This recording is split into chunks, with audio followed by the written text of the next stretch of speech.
This podcast is proud to be part of the TalkSport Fan Network. TalkSport. Powered by fans. And there it is, that's as good as it gets on this stage. Nissan Townstar EV strikes again. It's an unstoppable van, unstoppable.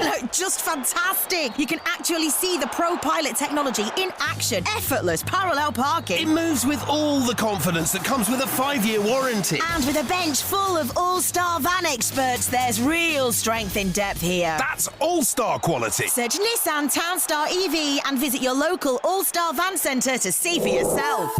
Terms and conditions apply. 5 years or 100,000 miles, whichever comes first. Pro Pilot is an advanced driver assist technology. Driver's responsibility to stay alert, drive safely, and control vehicle at all times. At BetMGM, we know how to put on a show. So we don't just do offers, we do golden offers like this. MGM Millions, our supersized jackpot where right now you could win over £21 million. Get ready for the golden era in online casino. BetMGM, it's showtime. Minimum 10p game stake. Terms and conditions apply. 18 plus. Please gamble responsibly. So, Steve, thank you very much for joining us. Oi, Craig. Thank you for having me on your wonderful podcast. Looking forward to talking about the mighty O's and the fine Blues. Indeed, I think it's going to be an interesting season afoot for both of us for different reasons, which we'll go into shortly. But tell us a little bit about the podcast. You know, how did you come about? The name, the Orient Outlook. How did all that happen? And how long have you been going? We've been going 10 years now. So we celebrated our 10th anniversary about a month ago, which is outrageous, quite frankly. And it all started about 2.5 years ago. I had the idea, as podcasts were becoming kind of more prevalent in like the modern world, and more football clubs were having them, and more fan media was happening. And that season, Orient were doing particularly well.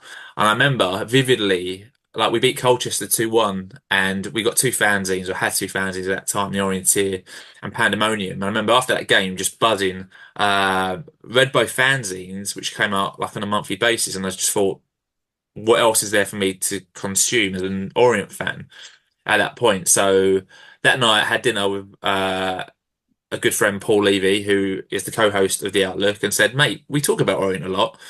Why not just do a podcast? And Paul was like, what would you talk about? Nothing ever happens at Orient. Like how would we fill like an hour? And so we kind of sat on it. Went to the playoff final that summer against Rotherham, where we were 2-0 up at half time, cruising into the championship. At nightmare second half, saw us finish 2-2, a penalty shootout, which we lost. And then over that summer, I think 2 big things happened. One, in the space of about 2 weeks, 3 other Orient podcasts all started. And we were going, if we're ever going to do it, we need to kind of get it off the ground now. And then also Barry Hearn sold the club to an Italian guy who was loaded and who promised the world and delivered kind of 3 or 4 years of absolute hell. So we started the pod. We knew we wanted to have Orient in the title, so it was always going to be the Orient something podcast. And then we were like, let's call it the O podcast. So Orient followed by another word that began with O. And then we kind of settled. It's amazing how many words you go through to find Outlook in the dictionary when you're looking at O. So we got Outlook, Orient Outlook, and then we had an email address, orientoutlook@outlook.com, which suited well. And then podcast got off the ground. It was a big success really early on. I think one of the things we want to do is engage fans massively, because I always thought if I'm just talking to Paul and we're just talking about our views, it's going to get very old very quickly. So I feel we've done a real good job at engaging the fan base. So we have such a loyal fan base of listeners. It's amazing, really, and we engage with them all the time around a new signing, a new contract, a new kit, pre-match, post-match. It's all about engaging that fan base and getting many views as you can on social media.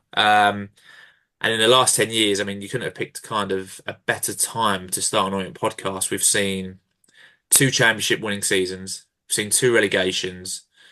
We've seen a man almost take the club into abomination. We've seen a new board come in. We've seen players who have expected the world of and got nothing back. We've seen players come in with little fanfare and have been amazing. We've obviously witnessed Justin Edinburgh passing away, which was a dreadful couple of weeks just after winning the National League. So we've seen it all really in the space of 10 years. It's been an eventful 10 years from thinking we couldn't fill half an hour fortnightly. We struggled to fill an hour weekly in terms of keeping it down.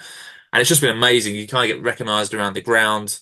We've had the privilege of interviewing like yourselves, ex-players, managers. We've had the board, the chairman, like in our houses. It's been a very strange 10 years, but I wouldn't have changed it for the world. And it's been amazing to comment on it. And I guess it's like a massive now historical kind of thing, the pod. Like anyone can go back to episode 1, which was recorded over 10 years ago, and you can follow the trail through. And as we sit here tonight, we're on episode, by the time this goes out, it'll be episode 361. So we've chronicled quite a journey with Leighton on, I think it's fair to say. We've done 40. This is our 14th season as Tilton Talk. But wow.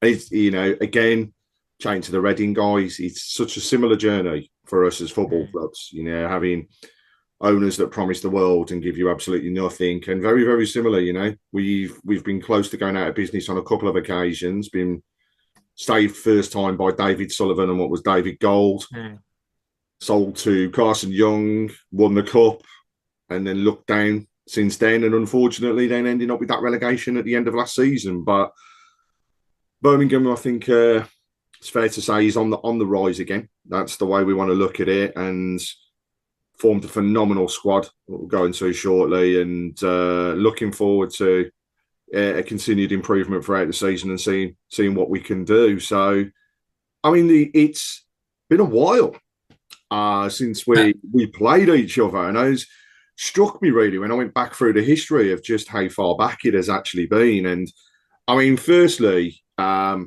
2002, last time we played each other. It's a League Cup game, which Birmingham did go on to win 3-2. So it was a close game. But then prior to that, we go back to actually the last season that Birmingham were in the third tier of football. And it was during our Barry Fry years, played during the auto windscreens trophy. And as it was the old League Two at the time, obviously we're successful with that auto windscreen shield trophy that particular year, and also the promotion out of the league. So it's been a while since we've played each other. Similar journeys by the sounds of it, though, from a fan's perspective. So I look back at past 5 games, and they've been close, really. In terms of scorelines, they have been close. Not pleasant reading, unfortunately, for an Orient fan, no, because 4 wins for Birmingham and just a 1 for Orient during the past 5 games. All have been, no, close. Either 2-1s or 3-2s. Then we had 1-2-0 during that period. So there's only one time that we've shut you out. So no, it's going to make for an interesting game at the weekend. And so tell us, in terms of the way things are with yourselves at the moment, what are your expectations for the season? And from the current squad, who should Birmingham look out for? Where's your danger points? And you don't normally say, but have you got any weak points we can look out for? I mean, last season was our first season back in League Two for the first time in 9 years, and it was quite a good season. We finished 11th, but it was quite disappointing actually. When you look back on it, there was a kind of an opportunity there to do a playoff push that we didn't really capitalise on. So last season 11th, it was undramatic and fairly unspectacular. Like, we knew we weren't going to go down fairly early on, and the kind of top 5 had pulled away by such a large margin. There's only 6th place to really play for, but we look good. We tend to play better against the teams who want to play us. Yep. So if you want to come and play a pass and move and press against us, I think we can match most teams, or did do last season in League One. It's the teams who like to rough up a bit who kind of got to us more. And it did take us a bit of time to settle down in League One. So last season, we opened our season away to Charlton, who'd just been relegated. So similar to what's happening this season. So we had Charlton away. Then Portsmouth at home, that was a really difficult game, followed by Wickham away and then Blackpool away. So we had a really difficult start. So it took us a while to adjust last season. And this season, I don't know how much you know, but our first 3 games are Bolton at home, Charlton away, Birmingham at home. So 3 of the teams are being tipped to be fairly successful this season. So I guess depending on what way you look at it, that might be a blessing or a disguise, right? Because there's been a lot of turnover at all those clubs. I know Birmingham have had a very, very big turnover, new manager, lots of high-profile new players. So it might actually be a good time to play Birmingham while they're gelling, depending on what way you look at it. Or it might be a terrible time to play Birmingham, where it's going to be. So it's really difficult to call in terms of new season and kind of expectations. I think anything more than 11th, I'll be really happy with. I mean, the depth of League One this season is ridiculous. Last season, it was fairly open and you kind of had a fair inkling of who might go up. And in kind of the playoff places could have been anyone's. But I mean, this season, you look at kind of 10 teams and you think all those teams could make a serious push. Obviously, you've got yourselves, Huddersfield, Charlton, Rotherham, who I think will do exceptionally well under Steve Evans. So the teams have come down are really strong. And also, I think the teams that have come up are really strong as well in terms of Wrexham. I mean, it could take some stopping if they get ahead of momentum behind them in this league. Stockport have done really well. And then you've got Posh, Barnsley, Bolton, teams who are always up and around. They just can't make it over the final hurdle. So I think it's going to be difficult. So for me, anything around 11th, maybe higher, I'd maybe probably even take 15th place at this moment in time, considering how strong I think the league's going to be. But in terms of our Dangermen, I think there's 2 who spring to mind when you ask me about Dangermen. We've got Dan Adjei, who we signed from Crewe last season, who suffered terribly of injuries, actually, and barely played. But when he did, he scored goals fairly easily. Real good player, powerhouse up front, can play in the middle as a 9, which is where we played him, but can also play on the left or on the right-hand side. He was exceptional in the games he got and the run in the team he got. He got injured in pre-season, come back in December, scored about 6 or 7 goals in the same amount of games, and then got injured again. And then we kind of saw him at the back end of the season come back. So I think if we can keep him fit, and so far, fingers crossed, at this point of pre-season, he's fit and ready to go. I think he'd be massive for us if we can keep him fit. I'd say he'd get between 15 and 20 goals in a full season. So hoping for big things from him. And another danger guy who I hadn't heard of at all until January was a young Irish winger who we got from Fulham called Ollie O'Neill, who when we signed him, I was a bit like, I've never heard of this bloke, but has come in and taken to League One football exceptionally well. I think he scored 5 goals in about 15 games. Dangerous player, likes to take players on the left, will beat players, can half strike a football as well, scored some amazing goals. So he's a player I'm really excited for as well. And another player who hopefully will be fit and obviously played at Birmingham City. He's just come in my head. Jordan Graham. So Jordan Graham joined us, was exceptional for the first kind of 2 months of the season. Took him a while to get fit once he joined us. So we didn't see him in the first 5 or 6 games last season. But once he kind of got going, he had League One defences on toast, looked really strong. And then, unfortunately, got a season-ending injury in early October last season away to Burton, which is a real shame because had he been fit all season, I think, we may have finished higher than 11th. So we've got a real good forward 3 if they're all fit and firing, and hopefully they will be by the time we play you. In defence, we've signed Jack Simpson, who was released from Cardiff, who is a Championship defender, but due to circumstances has ended up at Leyton Orient, who I think could be a big, big player for us. And we've also signed Lewis Warrington on a free from Everton, recently released young player, 21-year-old, who looks like he could be a very, very good player. Again, alongside Ethan Galbraith, who we signed from Man United last season, and Jordan Brown, who make up a tenacious 3 in the centre of midfield. So we've got Dangermen, hopefully, all over the park. So as I talk this and say this, I'm actually getting more and more excited about the season. Because if we can keep all those players fit, it could be a real good season. It could be an exceptional game for us. But I guess, it's very hard to keep all your best 11 fit and strong and very ready. Does that work out? You always wish to keep your main ones together, don't you? It's plain and simple. Yeah. You can field your strongest team. Everybody's always happy. It's those times when you look at it and think, oh, God, we're weak here. Oh, yeah, we've lost that person. Now we're in trouble. And every team goes through it. I mean, you've mentioned your signings there, but when I look at what Birmingham have done this season so far, and obviously we're still within the window, so things can still change.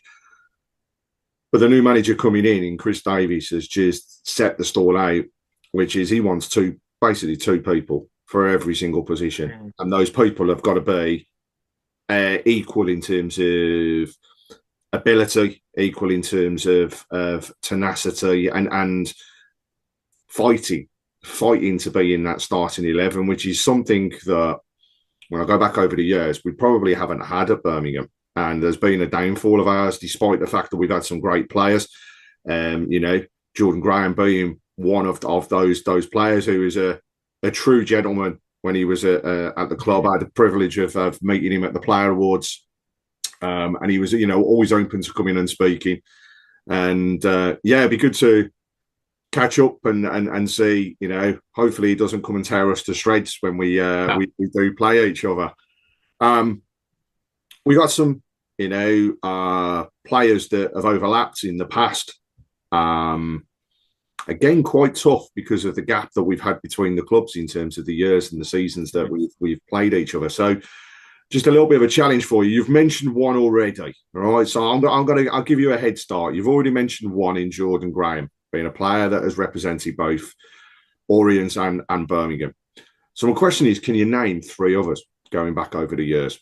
And I'm not going to lie, I found it tough. And some of the names, they're tedious, but you might get it. There's two who leap out straight away, who I don't even need to think about. Darren Purse, obviously an Orient boy, done very well at Birmingham, leaps out. Ricky Otto leaps out as well. We loved Ricky Otto and Darren Purse. It was heart-wrenching, even at the young age of 11 or 12, however old I was. It was wrenching to watch Ricky Otto go.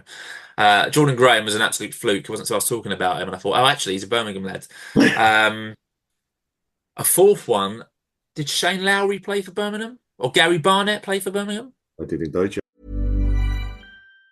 And there it is, that's as good as it gets on this stage. Nissan Townstar EV strikes again. It's an unstoppable van, unstoppable. Just fantastic. You can actually see the Pro Pilot technology in action. Effortless parallel parking. It moves with all the confidence that comes with a 5-year warranty. And with a bench full of all-star van experts, there's real strength in depth here. That's all-star quality. Search Nissan Townstar EV and visit your local all-star van centre to see for yourself. Terms and conditions apply. 5 years or 100,000 miles, whichever comes first. Pro Pilot is an advanced driver assist technology. Driver's responsibility to stay alert, drive safely, and control vehicle at all times. At BetMGM, we know how to put on a show. So we don't just do offers, we do golden offers like this. MGM Millions, our supersized jackpot where right now you could win over £21 million. Get ready for the golden era in online casino. BetMGM, it's showtime. Minimum 10p game stake. Terms and conditions apply. 18 plus. Please gamble responsibly. Shane Lowry. Oh, yes. There's those, and I mean, to give you a few others, goalkeeper Adam Legdensons. Of course. Pronouncing that one. Sam Oji, obviously represented both clubs. Of course, yes. Mentioned Jordan Graham already. Going back over the years, Neil Ardley, or Erdley, as most people. Yes, yeah. Going back a little bit further again, Peter Till. Okay. And then just two more that I could find, Steve Castle and... of course he did. I should have got that one. I should have got Steve Castle. As well as the final one. But I mean, it's interesting you mentioned Darren Pearson and Ricky Otto. Both friends of Tilton Talk, actually, and have been on, and they are fantastic speakers of the game. And I had, again, the privilege of meeting Darren for a meet and greet. And his drive and passion for the game is still phenomenal. I mean, working as he has been at Cardiff and keeping involved with the game. Ricky, totally opposite, He's a pastor in Birmingham now, so he's really changed his ways. But such, both of them gentle giants, really, and represented, like you say, both clubs and gave everything all the time. So it's a good little overlap, but a tedious link as well. Tedious link here. Ricky Otto, obviously, signed for Birmingham, was one of our most expensive signings when he first came. Also held a record of scoring 2 goals in his first game, which was phenomenal. However, one of them was in his own goal. So Yeah. both of them actually, as a quiz question for those Birmingham fans out there will know, but yeah, he scored 2 on his debut. Both goals headers. First one, great one off a corner, but it was into his own goal, which went into the Tilton. And then he followed up in the second half by getting the equaliser in the game into the Tilton. So actually, there's not many players that can say debut, score 2, 1 for each team, but both into the same end. So it was great.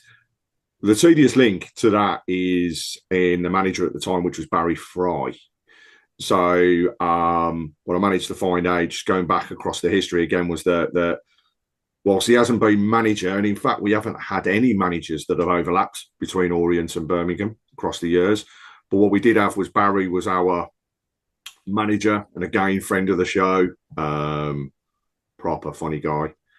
And he managed Birmingham, but played for Orient, I believe, on 2 separate occasions.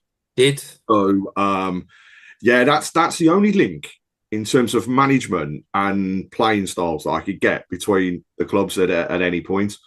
So tell us a little bit then about the upcoming game. So still very early in the season. We're still going to have 2 teams that, like you say, are going to be embedding. You've mentioned there's some of your key players to watch out for. How do you think it will be? Because with it being obviously so early in the season, and I think your first home game in the league when we play. So no, we open our season at home to Bolton and then Charlton away, and then you're our 3rd game. I think it's quite difficult at the moment as an Orient fan because Richie has been kind of changing the formation in some of the friendlies. So we normally play 4 at the back, 3 in the middle, in midfield, and then 3 up top, which goes into a 5 when defending with 2 wide men and 1 up top who chases down.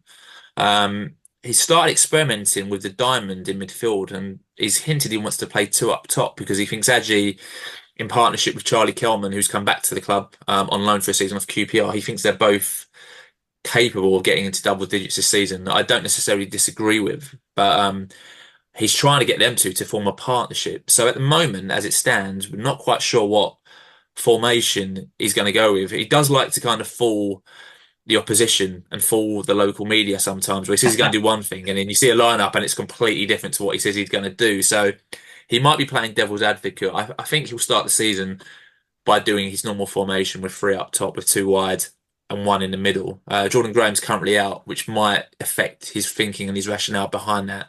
I think by the time Birmingham City are due to visit, Jordan Graham, all being well, should be fit for Orient unless he picks up anything else, which might change his decision to play 3 up top. So what we do is we tend not to play long ball. So we tend to be patient and we tend to try and play football around teams. So I think what you find from Orient is very short passing. If they can't go forward, they'll go sideways or back to keep possession.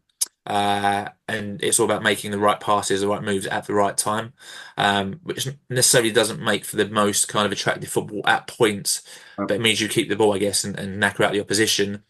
When we don't have possession, Richie likes a high press, and that's one of the things he really demands from his front to his back as well. So when he talks about defending, he likes defending from the front. So you'll see a team, hopefully, who come and are able to press you guys into kind of areas and winning possession by high back up the pitch. So I think it'll be a nice game of football, but a very, very difficult one for us. So I mentioned we had Portsmouth first home game of last season and they came and absolutely trounced us 4-0. I think the occasion got to us, the size of the crowd got to us. We didn't actually play too badly, but they just capitalised on every error we made.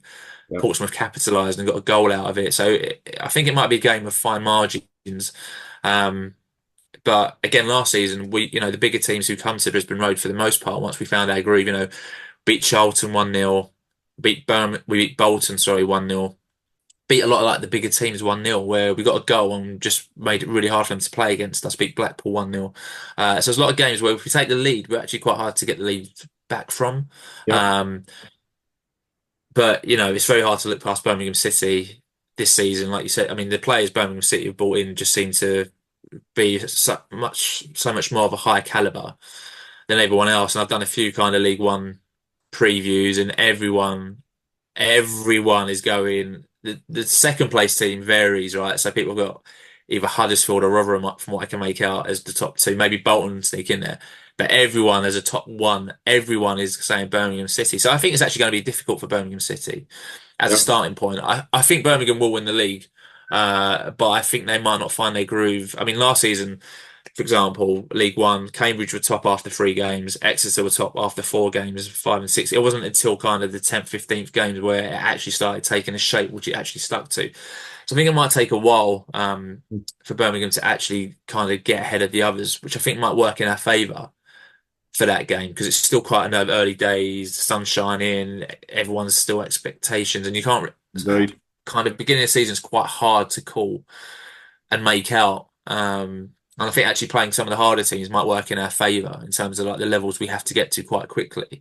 But I just think it'd be a really difficult game, but a great game nonetheless. It's always, although we haven't played you much, I'm well aware of how loud Birmingham City are as a fan base and the passion of the fan base behind Birmingham. I've got a lot of friends around Birmingham and the Solihull area, so I know kind of the dedication and the feeling behind Birmingham City and the momentum that's building. And it's kind of it's going to be an electric ground, Brisbane Road. It only holds 9,200, and 1,200 of those will be Birmingham City fans. So it's going to be a loud game. I imagine it'll be a golden ticket for everyone in Birmingham that week because it's such a small away attendance, I guess, Indeed. compared to what you're used to. They've already, tickets will be out on sale, and we've changed an away membership scheme this year to allow bet. to make sure that I we bet. can get everybody there. But it's also, it's like you say, it's about how things progress and build up. We started that season with a sellout crowd at St Andrews. Did I honestly think that we would go into that 27,000 crowd? And I'm like, no, never in a million years. We're not going to do it. But the expectation of the fans this year has just changed. Everybody's excited. It's a strange feeling for a team to be relegated and to feel so optimistic. Not only now, but as the season ended, it was just very, very, very strange. But the new owners have stuck to their word. They have backed us. Like you say, they've brought in the caliber of player that we hope is not just a Division 1 player, but they are players that can take us back into the Championship and then, hold their own in the Championship to build on. Love nothing more than to emulate what Ipswich did, but we do know, and I hold no grudge in saying it's going to be a tough season. Every team we play, it's an FA Cup final to them. Yeah. Hopefully we can continue with the fine run of form and fine football, really, that we've seen from Chris Davies during pre-season, which some people take it as a pinch of salt, but actually it's been really nice to watch. We've passed the ball around well. We had wingers that are no worries whatsoever in bombing forwards and having a go, whipping in a ball. We've signed the League One top goal scorer from the past 2 seasons in Alfie May. It's that sort of thing. And also, I should say, from under the noses of Huddersfield. So Yeah. It's nice to be in a position where also we've got a player who's not afraid to get his foot stuck in and he's a poacher. He will score goals. He has done during pre-season. And, I hope he can get 20 plus this season to take us forward. So I'm looking forward to the game. It's going to be a good one. Like you say, raucous following from Birmingham. Always is. Mm-hmm. And they will sell it out. There is absolutely no doubt in it. Oh, easy. Yeah. They'll be loud. They'll be proud. You'll know they're there. They'll make sure they're backing the team to the hilt. So we get to that awkward point then now where I start. Give me your prediction. So, when we play each other, what's the result going to be? And then also, where do you think you will be at the end of the season? So I know you've mentioned there how everybody is saying Birmingham will be top. Right? I won't. I'd love them to win the league, but I won't predict it. It's too early. Yeah, I don't blame you. But I don't blame you. You'll end up, and what do you think the result will be when we do play each other? I've got us. I had to we got asked to kind of do our predictions for a Stevenage podcast. So I had Orient coming at 12th, but I really do think Orient could end up anywhere between 8th and 17th. It could literally. There's a group of teams in the middle, and I said this the other day on another podcast. I think some of the bigger teams everyone is tipping won't quite make it. So I've got a feeling Charlton won't be. Everyone's thinking Charlton will be around the playoffs. I think they might miss out, and I think a few big clubs like your Barnsleys and your Stockports might miss out. But I think that might make a gap for one or two to go in. I think Bristol Rovers have been very shrewd in the transfer market. And also Exeter and Lincoln had really strong finishes to the season. So I think it's going to be, there might be a few surprises in there. So I've got us at 12th, but it could be, as I say, anywhere, I think, around there. I would personally take, like I said, anywhere from 10th to 15th would do me. I think it might be a 1-1 or 2-1 Birmingham City. I think Birmingham might just be too strong on this, and I think, we've been fairly lucky. Again, don't want to say this, but Alfie May didn't score last season against Leyton Orient. So Charlton beat us 1-0 in the first game of the season last season, where he made his home debut, and he should have got one, and he didn't. And then when we played Charlton at home on Boxing Day, we beat them 1-0. So Alfie May is probably due a goal against Leyton Orient. So it's just about how long we can keep Alfie May out in that one. But I'll say 1-0 because I think Adji. All Adji needs is one chance. I think Adji might be a bit of a revelation in the season if we can keep him fit. So I'll say a very, very optimistic 1-1, very optimistic 1-1 with my toes and fingers crossed. I mean, it's so hard for me to even think about predicting what's going to happen in this league because we just really, really don't know.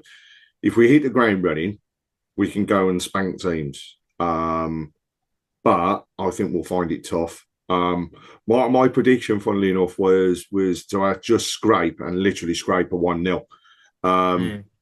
And I'll stick with that in terms of the way that I think it'll be because we are going to be hard to beat, but then also teams are going to be very hard to break down. And they're going to put a proverbial brick wall in front of us to stop us. Yeah. At the end of the day, if you stop a team from scoring but go and sneak one yourself, you're always getting the 3 points. And that's the way I can see it going in this league.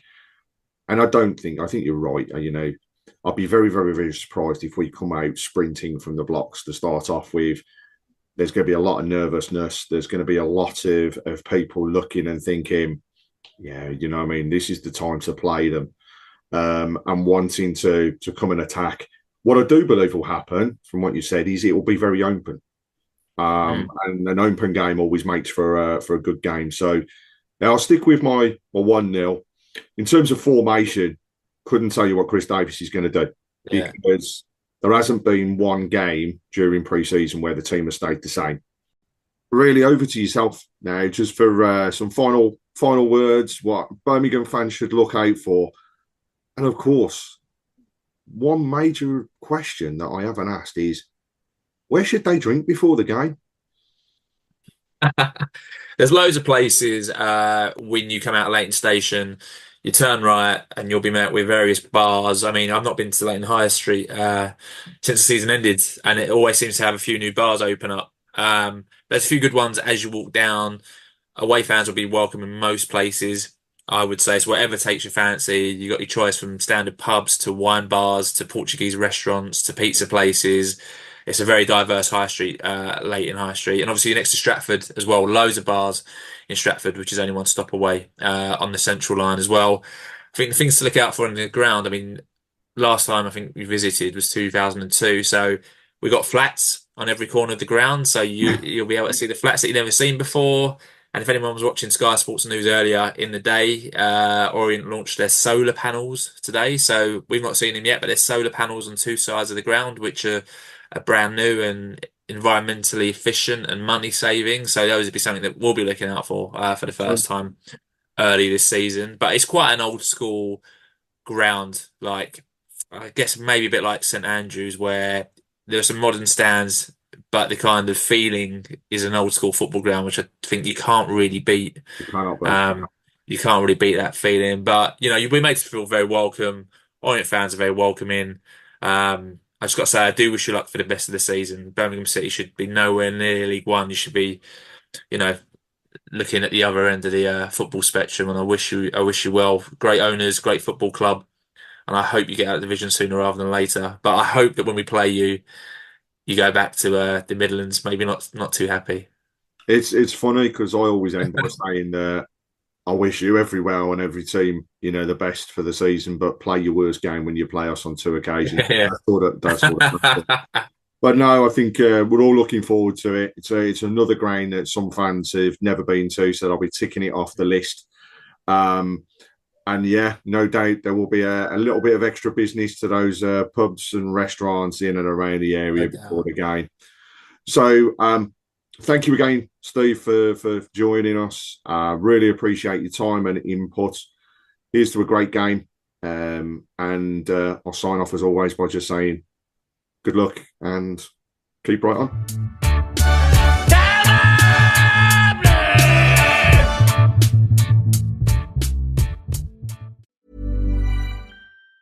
And there it is, that's as good as it gets on this stage. Nissan Townstar EV strikes again. It's an unstoppable van, unstoppable.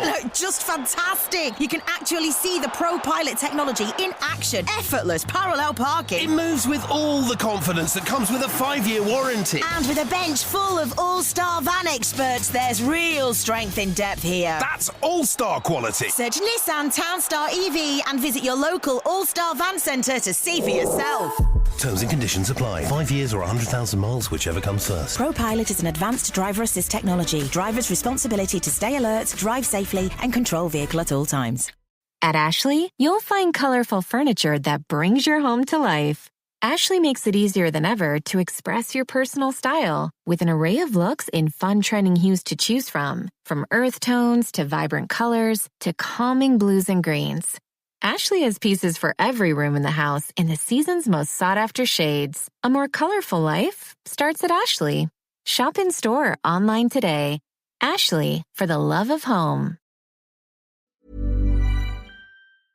This podcast is proud to be part of the TalkSport Fan Network. TalkSport. Powered by fans.